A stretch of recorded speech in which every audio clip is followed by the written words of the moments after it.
Thank you Ashok బాబు గారు. దయచేసి అందరూ కూర్చోవాల్సిందిగా విజ్ఞప్తి. మరో ప్రధానమైనటువంటి వక్త మన ముందుకు రాబోతున్నాడు.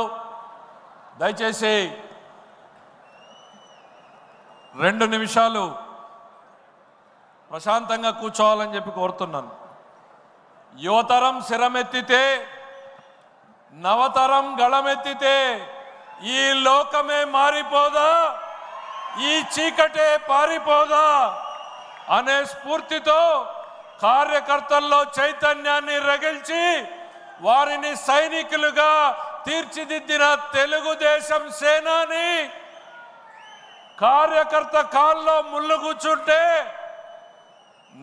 నా చేత్తో తీస్తాను అనే ఆలోచన చేసేటువంటి మనసున్న వ్యక్తి, నిరంకుశ పాలనకు వ్యతిరేకంగా నిర్బంధాలను బద్దలు కొడుతూ ప్రజల కష్టాలతో మమేకమవుతూ పేదలకు బాసటగా నిలుస్తూ రాష్ట్రం మొత్తం యువగళం పాదయాత్రతో నాటి పాలకులపై తొలి తిరుగుబాటు చేసినటువంటి యువ నాయకుడు.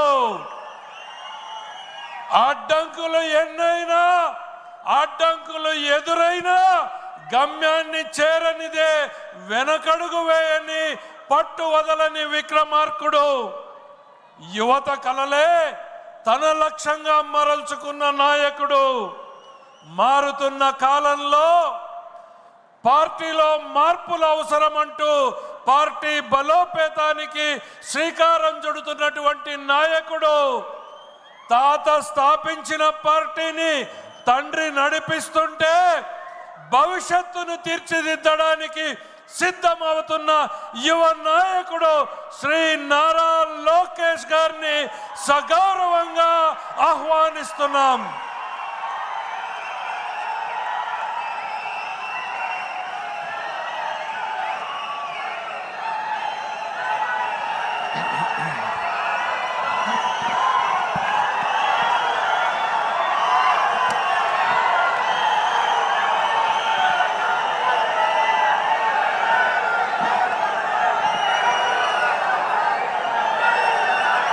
జై తెలుగుదేశం, జై తెలుగుదేశం. దేవుడి గడప గడపై ఈరోజు కార్యకర్తల్ని ఉద్దేశించి మాడతాం నా అదృష్టం. ఎత్తిన పసుపు జెండా దించకుండా, మడిమ తిప్పకుండా తెలుగుదేశం పార్టీకి కాపలాగాసిన ప్రతి కార్యకర్తకి నేను శిరసు వంచి పాదాభివందనం చేస్తున్నాను. వేదిక పైన ఉన్న గౌరవ జాతీయ అధ్యక్షులు చంద్రబాబు నాయుడు గారికి, గౌరవ ఆంధ్ర రాష్ట్ర అధ్యక్షులు పల్లా శ్రీనివాస్ గారికి, తెలంగాణ, ఆంధ్ర, అండమాన్ పార్టీ నాయకులకు, కార్యకర్తలకు నా నమస్కారం. విశ్వవిఖ్యాత నట సార్వభౌమ స్వర్గీయ శ్రీ నందమూరి తారక రామారావు గారు పార్టీ పెట్టిన ముహూర్త బలం చాలా గట్టిది. తెలుగుదేశం పార్టీ అంటేనే తెలుగు జాతి ఆత్మ గౌరవం.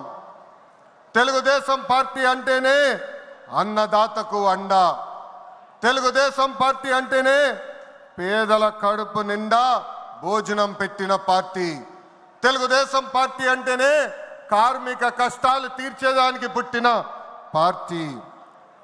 కులాలు, మత, ప్రాంత ఎజెండాతో అనేక పార్టీలు పుట్టినాయి. కానీ తెలుగు జాతి కోసం పుట్టిన ఏకైక పార్టీ మన పార్టీ తెలుగుదేశం పార్టీ. 43 ఏళ్ల ప్రయాణంలో ఎన్నో విజయాలు చూసాం. మనకు ప్రతిపక్షం కొత్త కాదు, మనకి అధికారం కూడా కొత్త కాదు. అధికారంలో ఉన్నా ప్రతిపక్షంలో ఉన్నా తెలుగు వాళ్ళు ఎక్కడైనా ఇబ్బందుల్లో ఉంటే మొదటిగా స్పందించిన పార్టీ ఒక తెలుగుదేశం పార్టీ. సమాజమే దేవాలయం, ప్రజలే దేవుళ్ళన్న అన్నారు అన్న ఎన్టీఆర్. మన అధినేత చంద్రబాబు గారు దగ్గర నుంచి కార్యకర్తల వరకు అందరం ఏదో ఒక రూపంలో ప్రజలకి సేవలు చేసుకుంటూ వచ్చాం. మారుతున్న కాలానికి తగ్గట్టుగా పార్టీ కూడా అడుగులు వేయాలి.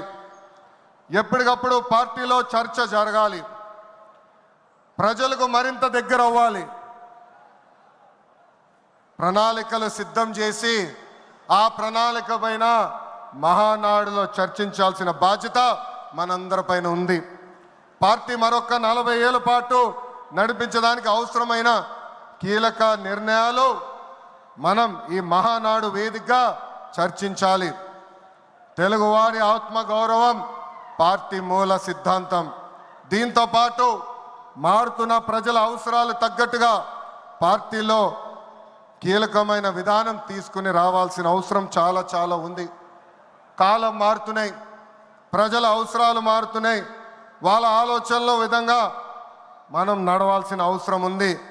అన్న ఎన్టీఆర్ హయాంలో ఆత్మ గౌరవం అనే నినాదంతో నియంతృత్వాన్ని మనందరం తరిమికొట్టాం.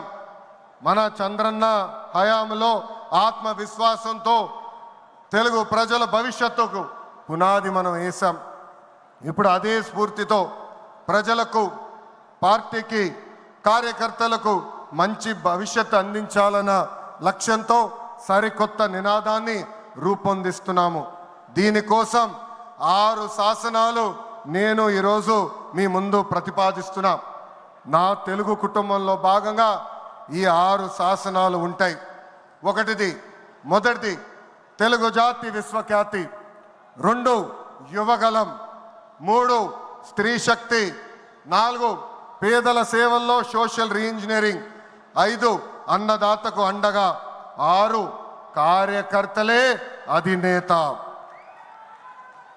ఇవి మన 6 శాసనాలు. మొదటిది తెలుగు జాతి విశ్వఖ్యాతి. నేడు దేశంలోనే తెలుగుదేశం వల్ల తెలుగు వాళ్ళకు ప్రత్యేక గౌరవం, గుర్తింపు వచ్చింది. ఆనాడు అన్నగారిని బర్తరఫ్ చేస్తే ఢిల్లీలో మెడలు వంచి తిరిగి ముఖ్యమంత్రి అయ్యారు అన్నగారు.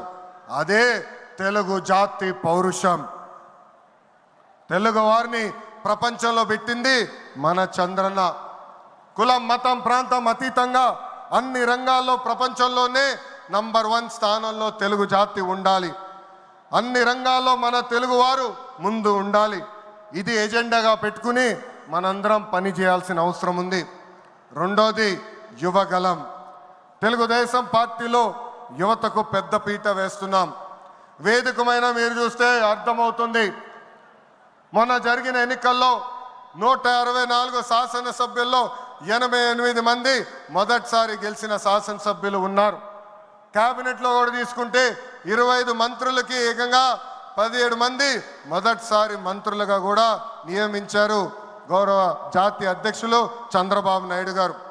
సీనియర్ని, జూనియర్ని గౌరవిస్తాం, పనిచేసే వాళ్ళని ప్రోత్సహిస్తాం. గత ప్రభుత్వంలో ఒక HSBC, Franklin Templeton, Amara Raja జాకీని తరిమేస్తే మన ప్రభుత్వ అధికారంలోకి వచ్చిన తర్వాత TCS, LG Electronics, NTPC, BPCL, Reliance CBG, Arcelor Mittal ఇలా అనేక పరిశ్రమలు ఆంధ్ర రాష్ట్రానికి తీసుకొచ్చాం. మెగా డిఎస్సి ప్రకటించాం. ఈ మెగా డిఎస్సి ద్వారా 16,347 ఉపాధ్యాయుల పోస్టులు వచ్చే నెల జూన్ మాసంలో కూడా మనం భర్తీ చేయబోతున్నాం. ఇంకా యువతకు 20 లక్షల ఉద్యోగాలు కల్పించే లక్ష్యంలో మన ప్రభుత్వం అడుగులేస్తుంది. మన రాష్ట్రంలో బలమైన యువశక్తి ఉంది. వారికి సరైన అవకాశాలు అందిస్తే దూసుకు